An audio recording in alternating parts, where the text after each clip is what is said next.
तो हेलो दोस्तों, welcome to my YouTube channel horror story time. Daily की तरह आज भी मैं आपके लिए स्टोरी लाया हूँ जो कि एक भूतिया कहानी है।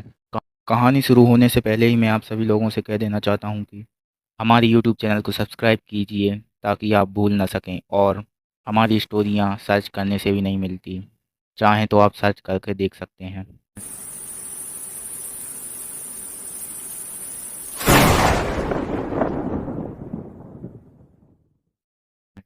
तो ये कहानी है बिहार में स्थित एक छोटे से गांव मणिपुर की।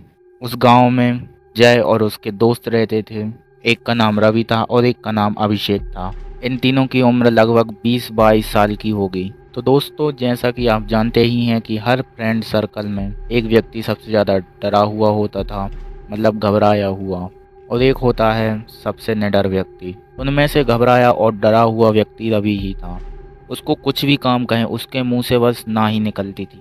जब तक वो 100 बार नहीं सोच लेता था तब तक वो हाँ नहीं कहता था। और इन तीनों की आर्थिक स्थिति बहुत ज़्यादा खराब थी।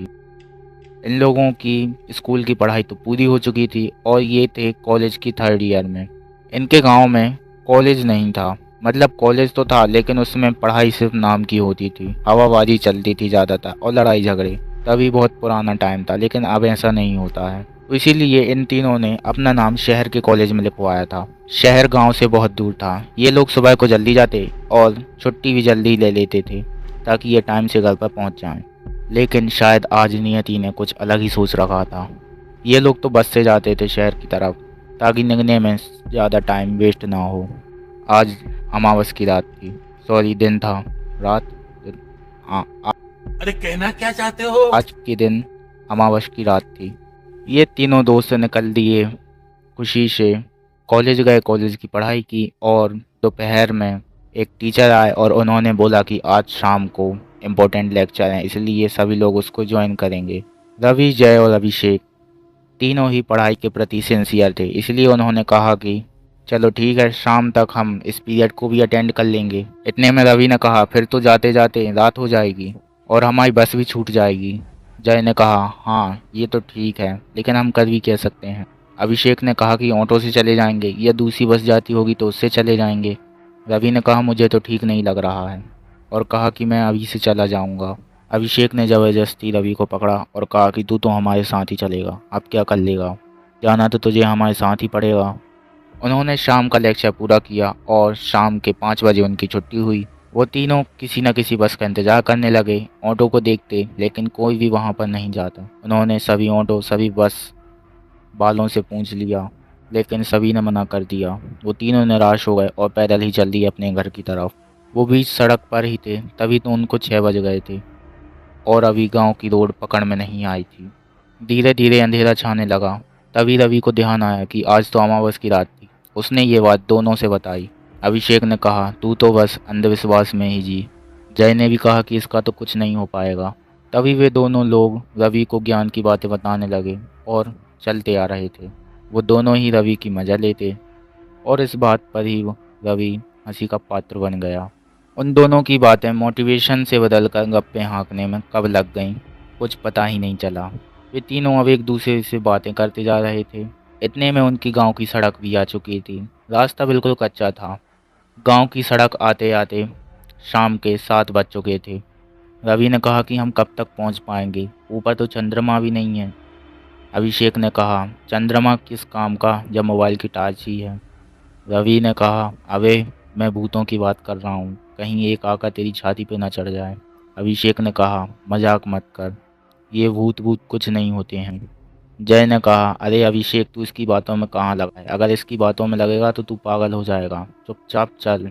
फिर से तीनों लोग एक दूसरे से गप्पे हाँकते हुए जा रहे थे। अचानक से रवि का पैर फिसला और वो गिर गया।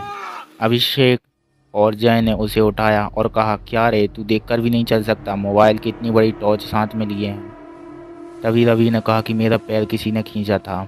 रास्ता सुनसान, आसपास कोई नहीं, ना कोई घर, ना किसी पक्षी की आवाज़।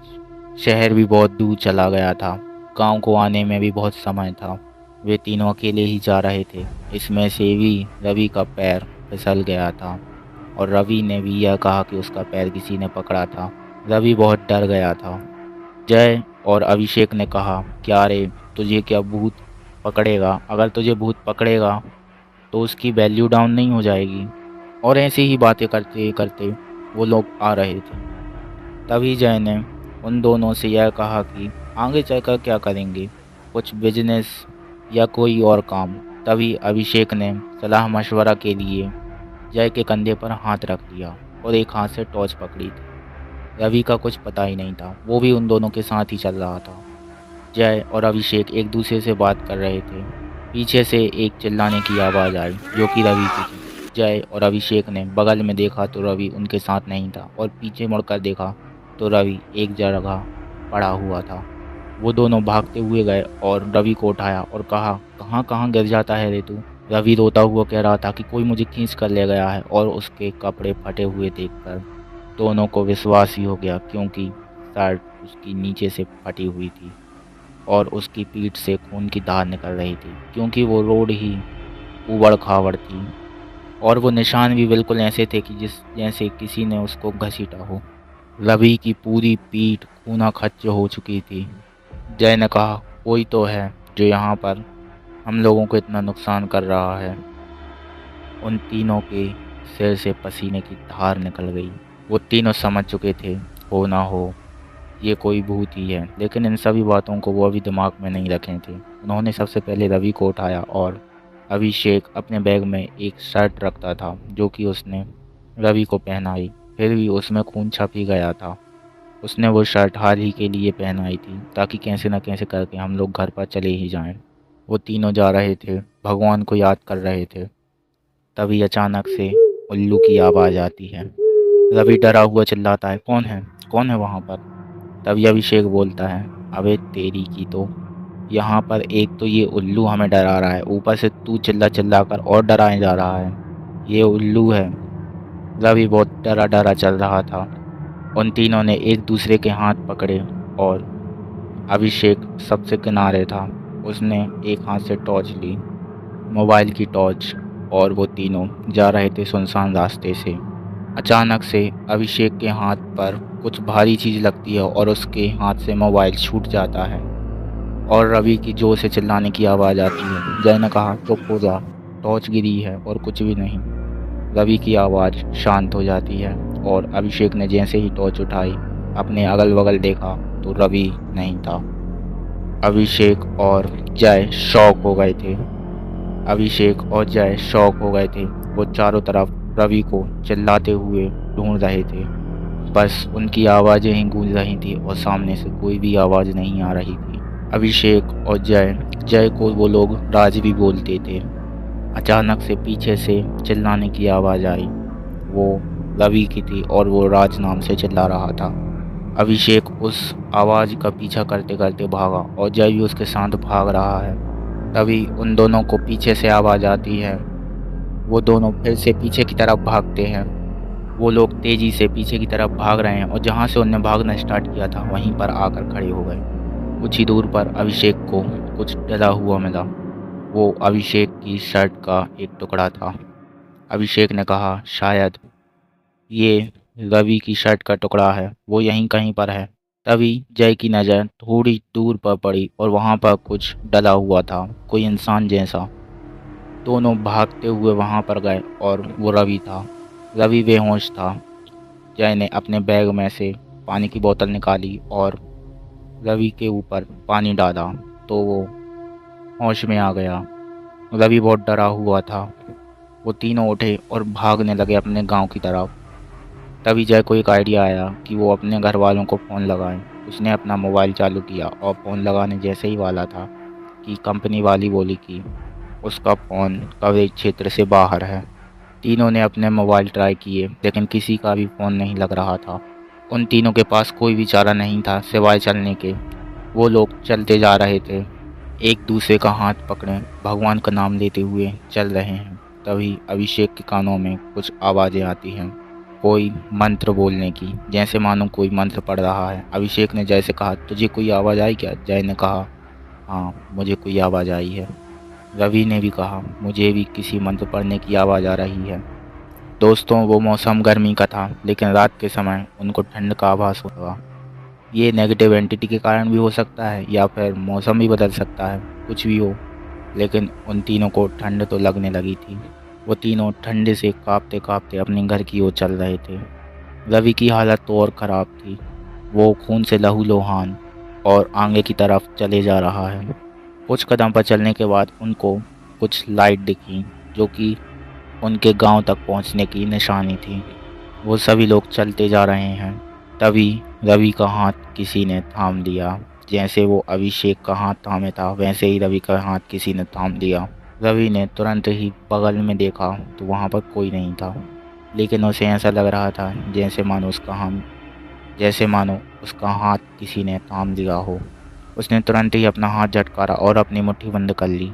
उसने जैसे ही अपनी मुट्ठी बंद की, जो चीज़ उसका हाथ थामी थी उसने उसके हाथ को पकड़ा और रवि को उड़ा दिया। पीछे की तरफ घसीट कर ले गया। वो पहले तो उड़ा, बहुत लंबी छलांग दी और घसीटते घसीटते और पीछे जा रहा है। अभिषेक और जय उसे आवाज़ लगाते लगाते भाग रहे हैं, चिल्ला रहे हैं वो दोनों। रवि की हालत बहुत ज़्यादा ख़राब हो गई थी, वो भी चिल्ला रहा है। जय और अभिषेक ये दोनों ही रवि के पीछे भाग रहे हैं और एक रास्ता ऐसा आ गया जहाँ पर रवि रुक गया। उन दोनों ने रोते रोते रवि को उठाया और तीनों अब तेज़ी से भागने लगे अपने गांव की तरफ।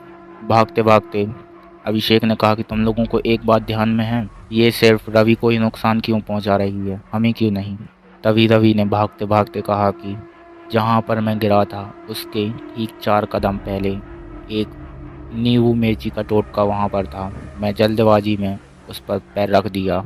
शायद वो टोटका किसी ने किया था और ये मेरे साथ इसीलिए हो रहा है। और वो तीनों भाग रहे हैं और बातें करते जा रहे हैं। जय ने कहा कि ये समय बात करने का नहीं, भागने का है। दोस्तों, आपने देखा ये कितने ही खराब दोस्त हैं। यहाँ पर भी गप्पे हाँक रहे हैं, कैसे हुआ कैसे नहीं हुआ। कहानी की तरफ बढ़ते हैं। ये तीनों तेज़ी से भागे जा रहे हैं और एक जगह पर रुककर इन्होंने चैन की सांस ली। अब वो गांव के अंदर आ चुके थे। सामने कुछ लोग खड़े हुए थे जिनको देखकर इन्हें राहत आ चुकी थी। इन तीनों के घर बिल्कुल लग के ही थे, मतलब एक दूसरे के अगल बगल थे। ये तीनों अपने घर को गए और रवि भी अपने घर को चला गया। ये तीनों अपने घर को गए। जय अभिषेक तो शांति से जाकर सो गए थे, लेकिन रवि तो लहूलुहान था। उसे तो कुछ बोलना था अपने घर वालों से। घर वालों के पूछने पर रवि ने यह कहा कि कुछ नहीं, थोड़ा सा गिर गया था मैं। फिर भी घर वालों ने ये पूछा कि ऐसा तो कोई भी नहीं गिरता है। रवि ने कहा कि जहाँ पर मैं गिरा था वहाँ पर बहुत सारे नुकीले पत्थर थे जो कि मेरे अंदर चुभ चुके थे और मुझे बहुत सारा खून निकला। रवि के घर वालों ने उसकी पट्टी की और रवि तकरीबन 1 हफ्ते तक घर रहा। तभी उसके साथ कुछ भी नहीं हुआ था। एक दिन वो तीनों जय के खेत में मिले और उसी दिन को याद किया। सभी ने ये कहा कि मैंने अपने घर पर कुछ भी नहीं बताया और ये चीज़ करके उन तीनों ने बहुत बड़ी गलती कर दी थी। शाम का समय हुआ। तीनों लोगों ने गप्पे हाँक कर अपने घर की तरफ निकल लिया। उस दिन के बाद से रवि वो सारी बात भूल गया था और याद करके भी क्या रखता। एक दिन जब रवि और उसके दोस्त बस पर शाम के समय लौट रहे थे, तभी रवि ने अपनी खिड़की खोली। वो रास्ता वही था जहाँ पर उसने नींबू के टोटके पर अपना पैर रखा था। रवि के एकदम से रोंगटे खड़े हो गए और उसने खिड़की बंद कर ली और एकदम शांति से बैठा रहा। जय और अभिषेक दोनों एक दूसरे से बातें कर रहे थे और रवि एकदम शांत बैठा था। तभी जय ने रवि से कहा कि क्या हुआ, तू कुछ बोल क्यों नहीं रहा है। तभी रवि ने जय की तरफ गुस्से की नज़रों से देखा और जय बोला, क्या हो गया तुझे।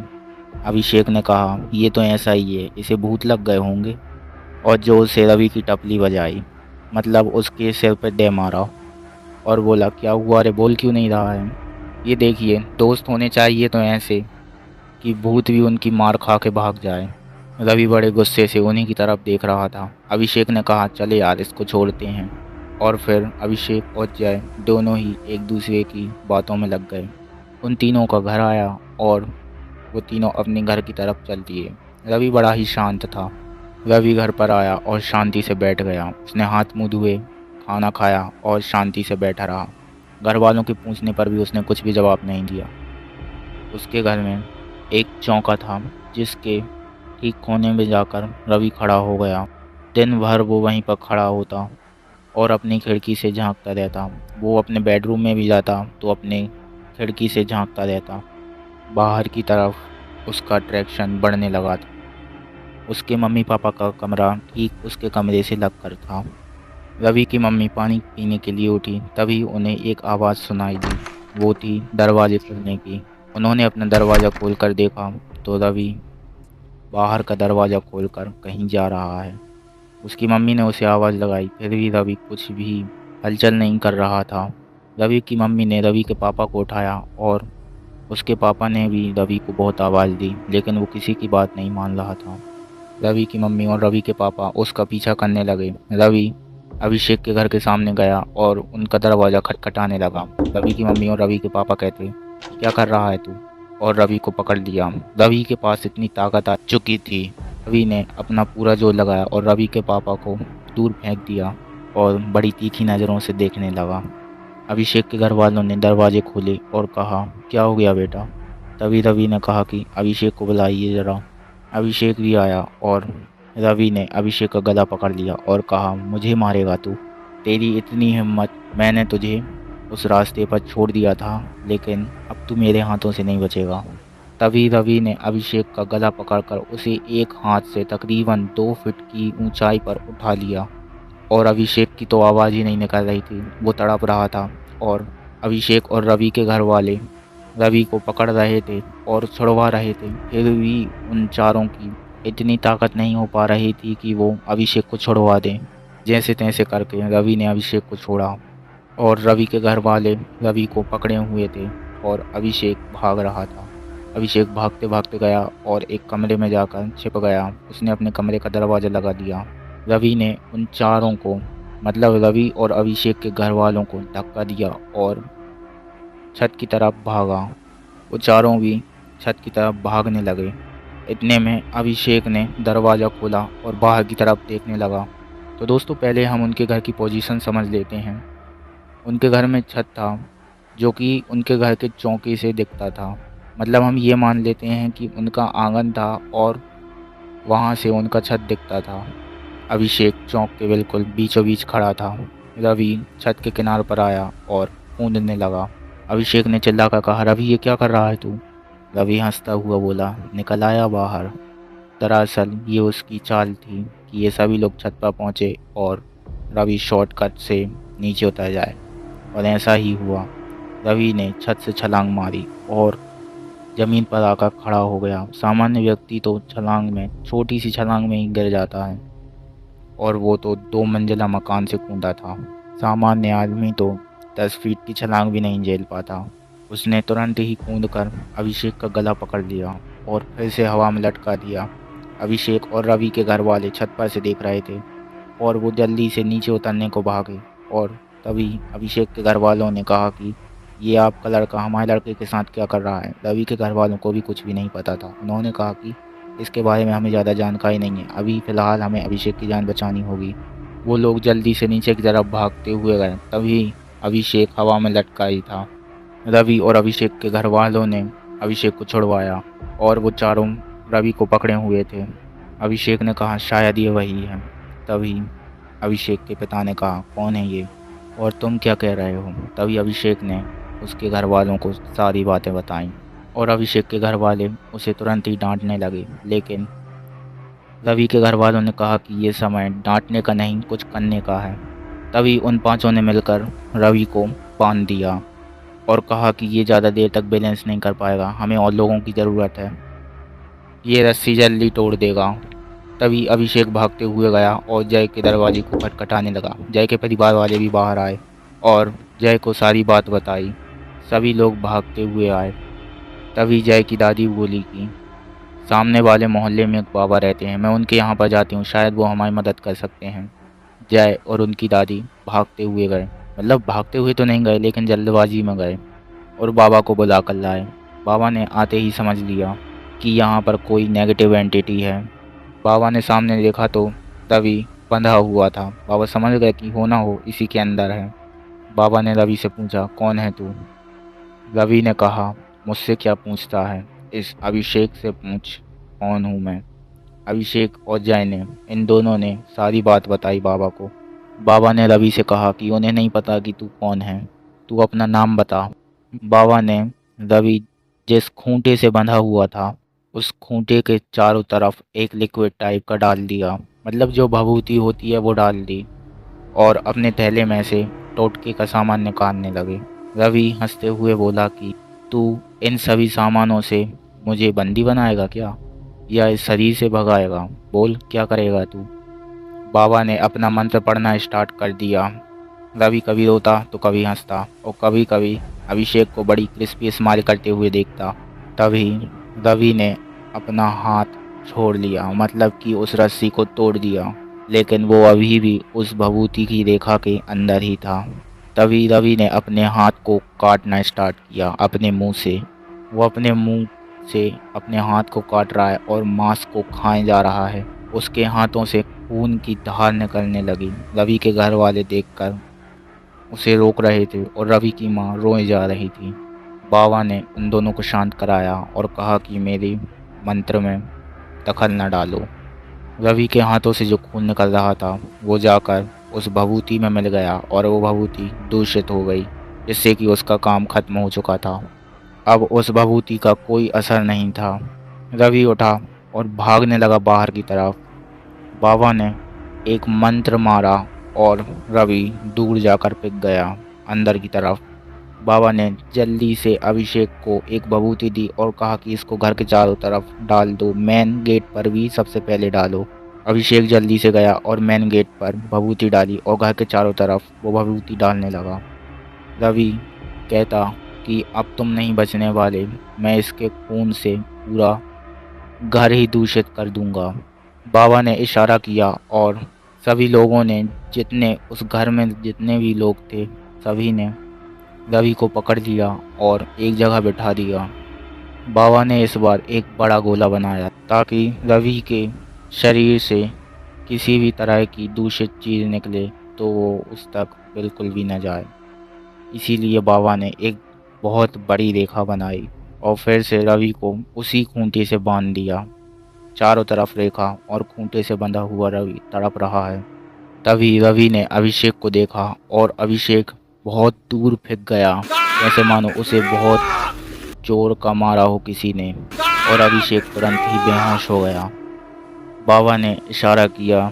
जय ने अभिषेक को उठाने का प्रयास किया। तभी बाबा बोले कि उठाओ मत, इसके चारों तरफ और अपने चारों तरफ एक रेखा बना लो ताकि ये तुम दोनों को ही नुकसान न पहुंचा पाए, क्योंकि इसका निशाना सिर्फ तुम दोनों ही हो। जय ने ठीक ऐसा ही किया। मंत्र पढ़ते पढ़ते अचानक से रवि बेहोश हो गया। बाबा ने रवि के हाथ में एक धागा बांधा और कहा कि अब वो आत्मा इसके शरीर में फिर कभी नहीं आएगी। उस रात तो सब ठीक रहा, लेकिन अगले दिन